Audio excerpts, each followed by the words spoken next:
Hello student, welcome to LS education. आज सप्तम श्रेणी विज्ञान बहिर प्रथम अध्याय पदार्थ विषय प्रश्नोत्तर आलोचना हेब। तो यहीपरि एजुकेशनल वीडियो देखिबापी आपण माने आम चैनल को सब्सक्राइब करंतु और पाखरे थिबा बेल आइकन को क्लिक कर दियंतु एवं ऑल नोटिफिकेशन को क्लिक करंतु जहाद्वारा आमे पठाउथिबा वीडियो सर्वप्रथमे आपणक पाखकु तार नोटिफिकेशन आसीजिवो। चलंतु आरंभ करिबा। अभ्यास 1 नंबर, शून्य स्थान पूरण कर। प्रश्न, पदार्थर तरल अवस्था निर्दिष्ट डैश थाए किंतु निर्दिष्ट डैश न थाए। तो पदार्थर तरल अवस्था निर्दिष्ट आयतन थाए किंतु निर्दिष्ट डैश न थाए, आकृति न थाए। कारण आमे तरल पदार्थ को जो पात्र रे रखिबा से सही पात्रर आकृति धारण करे। तेणु पदार्थर तरल अवस्था निर्दिष्ट आयतन थाए किंतु निर्दिष्ट आकृति न थाए। ख नंबर प्रश्न, पदार्थर गैसीय अवस्था कणिका गुड़िक मध्य थिबा पारस्परिक आकर्षण बल डैश थाए। तो उत्तर हेब, पदार्थर गैसीय अवस्था कणिका गुड़िक मध्य थिबा पारस्परिक आकर्षण बल अति कम थाए। ये होची पदार्थर गैसीय अवस्था थिबा कणिका। तो पदार्थर गैसीय अवस्था थिबा कणिका मध्य दूरत्व अधिक थाए। तेणु पदार्थर गैसीय अवस्था थिबा कणिका गुड़िक मध्य पारस्परिक आकर्षण बल अति कम थाए। ग नंबर प्रश्न, जो विशुद्ध पदार्थर परमाणु गुड़िक सहधर्मी होइथाए ताहाकु डैश कुहाजाए। उत्तर हेउची, जो विशुद्ध पदार्थर परमाणु गुड़िक सहधर्मी होइथाए ताहाकु मौलिक पदार्थ कुहाजाए।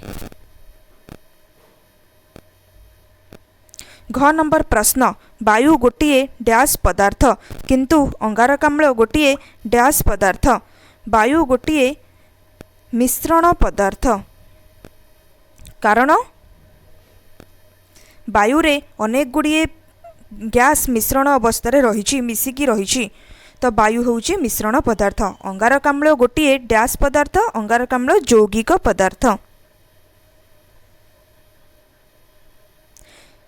अंगारकाम्ल होउची यौगिक पदार्थ। तो यौगिक पदार्थ काहाकु कुहा जाए ना दुई ठारू अधिक मौलिक बा यौगिक र मिश्रण को यौगिक पदार्थ गठित। आउ थे कहूँ यौगिक पदार्थ क्या कुआ जाए दुई किंबा दुई ठारू अधिक मौलिक पदार्थर मिश्रण को यौगिक पदार्थ कुआ जाए। तो अंगारकाम्ल होउची CO2। अंगारकाम्लर संकेत होउची CO2। सी माने होउची कार्बन माने अंगारक, O2 माने ऑक्सीजन बा अम्लजान। तो कार्बन माने C प्लस O2 माने ऑक्सीजन बा अम्लजान। तो अंगारक और अम्लजानर मिश्रण घटी CO2 सृष्टि होइची बा अंगारकाम्ल सृष्टि होइची। ये हूँ सी बा अंगारक बा कार्बन, O2 माने ऑक्सीजन बा अम्लजान। तो अंगारकाम्ल हूँ यौगिक पदार्थ। एथिरे दुईटी मौलिक मिसिकी गोटे यौगिक पदार्थ होइची। सी बा अंगारक बा कार्बन गोटे मौलिक पदार्थ, O2 ऑक्सीजन सी भी मध्य गोटे मौलिक पदार्थ।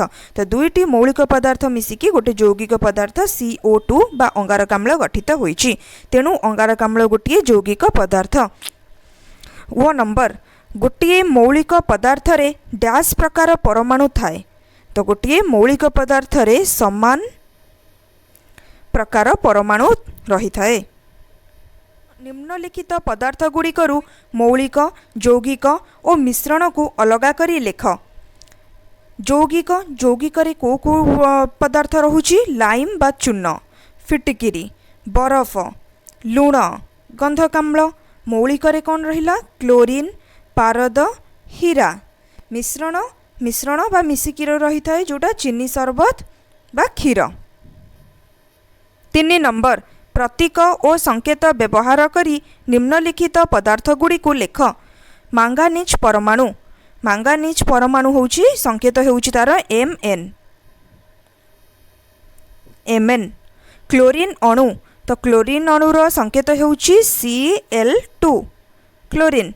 चूर्ण पानी रो संकेत होउची CaOH2 CaOH2 चूर्ण पानी रो संकेत। जबक्षारजनर अणु N2 जबक्षारजनर परमाणु बा जबक्षारजनर अणु N2।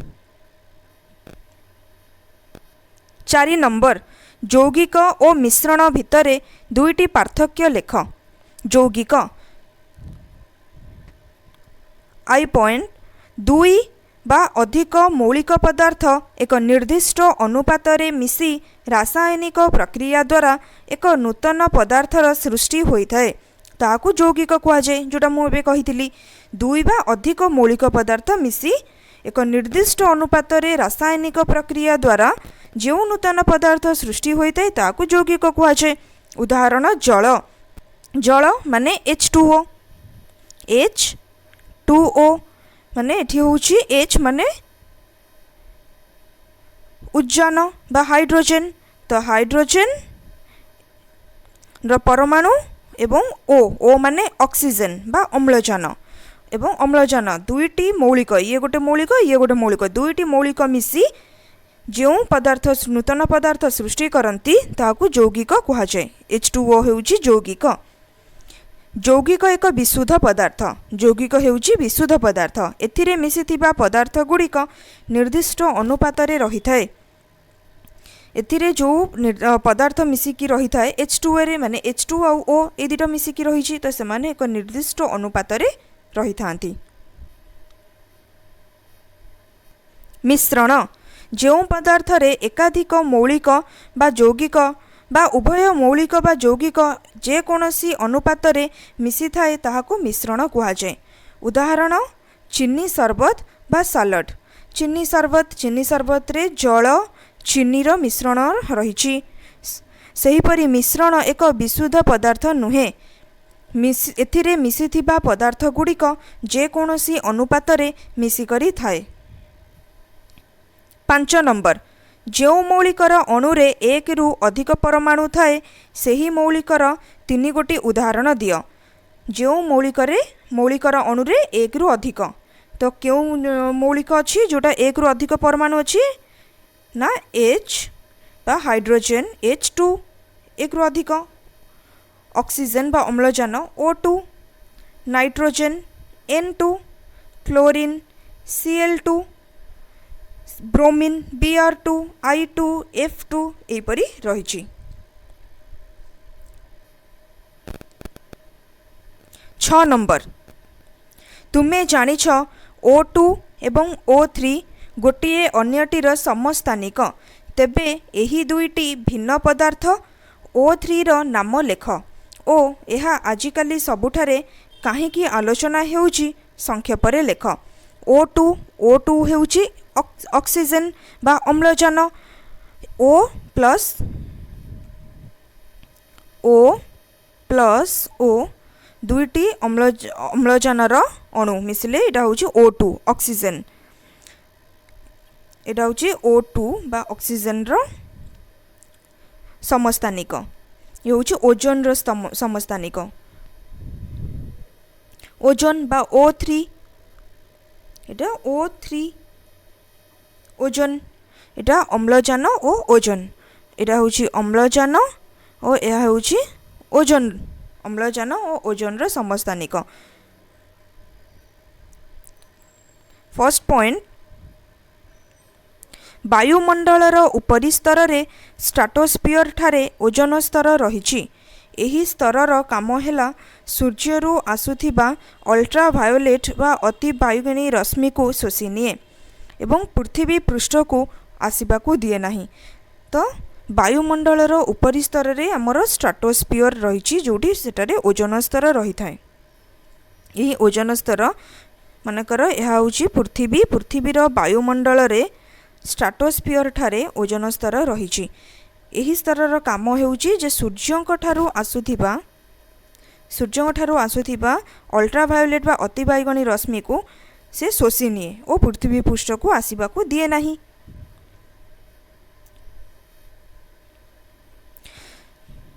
वर्तमान जनसंख्यार क्रमागत वृद्धि फल अत्यधिक एयर कंडीशनर रेफ्रिजरेटर आदिर व्यवहार वृद्धि पाई। एबे जनसंख्या बढ़िबारे लागिछि आ अधिक एयर कंडीशनर एसी फ्रिज एसबुर भी व्यवहार अधिक वृद्धि पाई बढ़ी चली। तेणु सेथिरु बाहरुथिबा दूषित बाष्प सीएफसी बा क्लोरोफ्लोरोकार्बन जोटा कि एइथिरु बाहरुछि दूषित बाष्प ऊपर को जाई ओजोन स्तर को छिद्र कर देछि। छिद्र माने कणा करिछि माने ओजोन स्तर को। ओजोन स्तर जो स्ट्राटोस्फियर ठारे रहिछि एटा होछि पृथ्वी, एटा मानकर एटा पृथ्वी, एटा स्ट्राटोस्फियर। एठी ओजोन स्तर जो रहिछि ताकू से छिद्र कर देउछि जहा फल रे सूर्यंक ठारू आसुथिबा अतिबाइगणी रश्मि बा अल्ट्रावायोलेट रे सीधा सड़क पृथ्वी पृष्ठ रे पड़ी एटा सीधा सड़क छिद्र बाट दे पृथ्वी पृष्ठ को पड़ुछि। एटा होछि पृथ्वी पृष्ठ रे पड़ी अनेक मारात्मक रोग यथा चर्म रोग कर्कट आदि सृष्टि करुछि। 7 नंबर प्रोटियम ड्यूटेरियम और ट्राइटियम उज्जानर 3 गोटी समस्थानिक उज्जान बा हाइड्रोजेन जलर संकेत H2O और एहार व्यवहार बहुल। ड्यूटेरियम और अम्लजानरु प्रस्तुत यौगिकर नाम और संकेत लेख एवं सही यौगिकर व्यवहार संबंध रे कौन जानिछ लेख। तो प्रोटियम माने 1H2, H माने उज्जान बा हाइड्रोजेन, ड्यूटेरियम रे 2H1 माने हाइड्रोजेन रो एठी दुईटी परमाणु रहिछि। एटा 3H1 ट्राइटियम उज्जानर। तो यही तीनोटी होउछि उज्जानर समस्थानिक बा आइसोटोप। ये होउछि आइसोटोप बा समस्थानिक।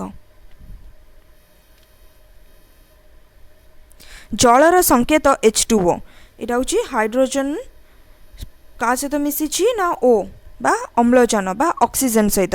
तो ये होउछि मौलिक, ये गोटे मौलिक, दुईटी मौलिक पदार्थ मिसी यह होउछि यौगिक पदार्थ बा जल गठित होइछि जोंठारे हाइड्रोजेन दुईटी परमाणु रहिछि एवं ऑक्सीजन बा अम्लजान रो गोटिए परमाणु रहिछि। ओ ड्यूटेरियम बा D2 एवं अम्लजान ओ रु जो यौगिक सृष्टि होइछि ता होउछि भारी जल बा हेवी वाटर जेटा D2O। तो D2O ये भी गोटे मौलिक D2 ड्यूटेरियम आ ये भी गोटे मौलिक अम्लजान बा ऑक्सीजन। तो ड्यूटेरियम आ ऑक्सीजन दुईटा जाक मिसी D2O होइछि। यह होउछि भारी जलर संकेत। ये होउछि यौगिक पदार्थ सृष्टि होइछि। ए दुईटी होउछन्ति मौलिक पदार्थ, दुईटी मिसिला परे एटा यौगिक पदार्थ होइछि। तो यह देख ये दुईटी D2 बा मौलिक ए होउछि O मिसिला परे D2O बा भारी जल संगठित होइछि। एही D2O रो कार्य हैला परमाणु रिएक्टर रे एहार व्यवहार करा जाय बा न्यूक्लियर रिएक्टर रे एही भारी जल गंधक रूपे व्यवहार होइथाय। 8 नंबर गोटिए धातु और अधातुर नाम और संकेत लेख जहाँ साधारण तापमात्रा रे तरल अवस्था रे थाए। उत्तर हेउछि गोटिए धातु जे कि साधारण तापमात्रा रे तरल अवस्था रे रही थाए ता हैला पारद एवं तार संकेत हेउछि Hg। अधातु जे कि साधारण तापमात्रा रे तरल अवस्था रे रही थाए ता हैला ब्रोमीन बा संकेत होउछि Br जे कि अधातु। ब्रोमीन होउछि अधातु, पारद होउछि धातु। तो यह थिला पदार्थ विषयर प्रश्न उत्तर आलोचना। तो यह वीडियोटी भल लगी आम चैनल को लाइक शेयर एंड सब्सक्राइब करंतु। Thanks for watching.